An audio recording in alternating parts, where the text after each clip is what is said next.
Mesdames, Mesdemoiselles et Messieurs, la situation qui traverse notre pays en ce moment est on ne peut plus grave.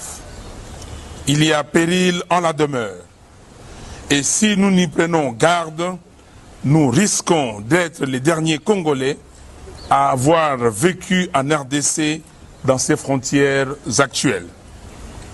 Aujourd'hui, comme hier, les éléments des armées rwandaises et ougandaises, regroupés au sein d'une unité appelée M23, sèment la mort et la désolation dans le Nord Kivu, notamment à Bunagana, Kiwanja, Rutshuru, Rubare, Rumangabo, Rugari.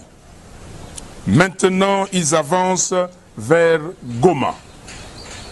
Cette situation a entraîné un exode massif des populations qui viennent s'ajouter à plus de 6 millions de déplacés internes déjà enregistrés dans l'est du pays, abandonnés et sans assistance, victimes de violations massives des droits humains.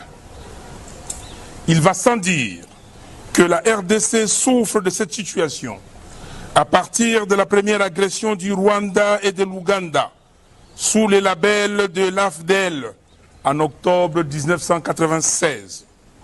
Depuis, le président du Rwanda, M. Paul Kagame, s'est érigé en faiseur de différents présidents qui se sont succédés à la tête de la RDC.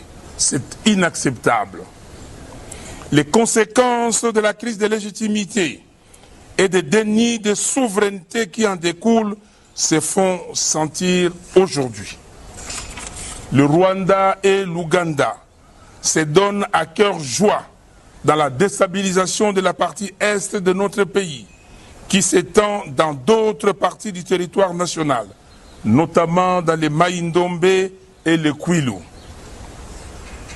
Cette déstabilisation est rendue possible notamment par l'infiltration de toutes les institutions de la République. Et pour mieux contrôler la RDC, ses ennemis l'ont amené dans la communauté d'Afrique de l'Est. Il n'est plus un secret pour personne que M. Tshisekedi est arrivé au pouvoir grâce à M. Kabila et M. Kagame. Question. Quelle serait alors la motivation profonde pour M. Kagame aujourd'hui d'agresser M. Tshisekedi alors que ce dernier a reconnu lui avoir tout donné? Deuxième question. Pourquoi M. Tshisekedi n'a-t-il jamais pointé du doigt directement M. Kagame en le désignant comme étant l'auteur principal de cette agression? Le discours, c'est bon. Mais qui est responsable du génocide congolais? 10 millions de morts depuis 1993 et de 6 millions de déplacés internes.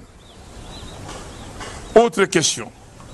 Pourquoi le gouvernement de M. Tshisekedi n'a-t-il jamais saisi le Conseil de sécurité des Nations Unies pour que celui-ci déclare le Rwanda comme pays agresseur de la RDC?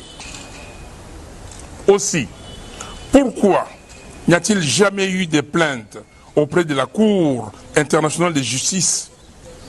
À ce sujet, il faut rappeler pourtant que lors de l'agression de la RDC par le Rwanda en 1998, le gouvernement de l'époque avait porté plainte à la Cour internationale de justice pour acte d'agression contre le Rwanda et l'Ouganda. Mesdames, Mesdemoiselles et Messieurs, les agresseurs ont décidé de mettre autour d'une même table le M23 et les gouvernements des fêtes de la RDC pour appliquer une fois de plus la recette de l'infiltration des institutions congolaises au moyen de l'intégration et du brassage. En réalité, le processus de Nairobi est un processus de validation des nouvelles frontières des territoires conquis en RDC par le Rwanda.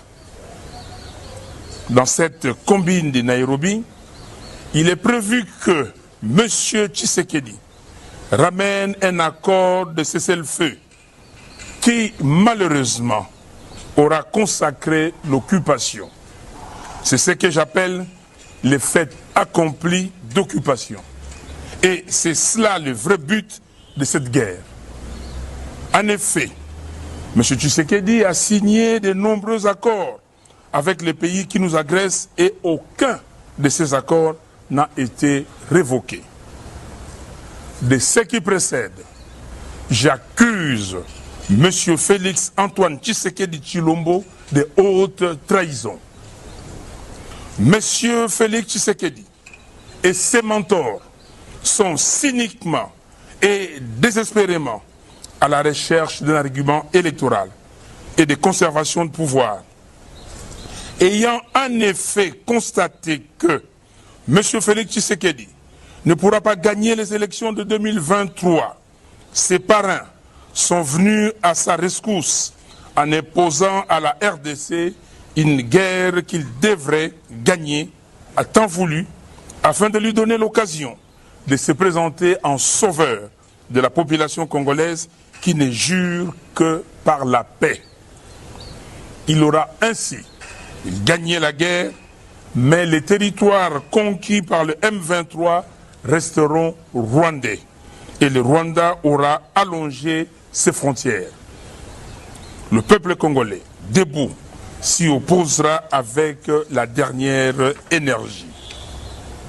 Nous disons que la paix se gagne par les combats, non pas une trêve. Nous voulons une paix durable et définitive. Toute paix qui viendrait en dehors de l'implication de notre peuple et de nos forces armées ne pourra être qu'une paix de façade, comme ce fut le cas avec le CNDP et le M23-1. Le processus de Nairobi obéit au même modus operandi. C'est donc du déjà vu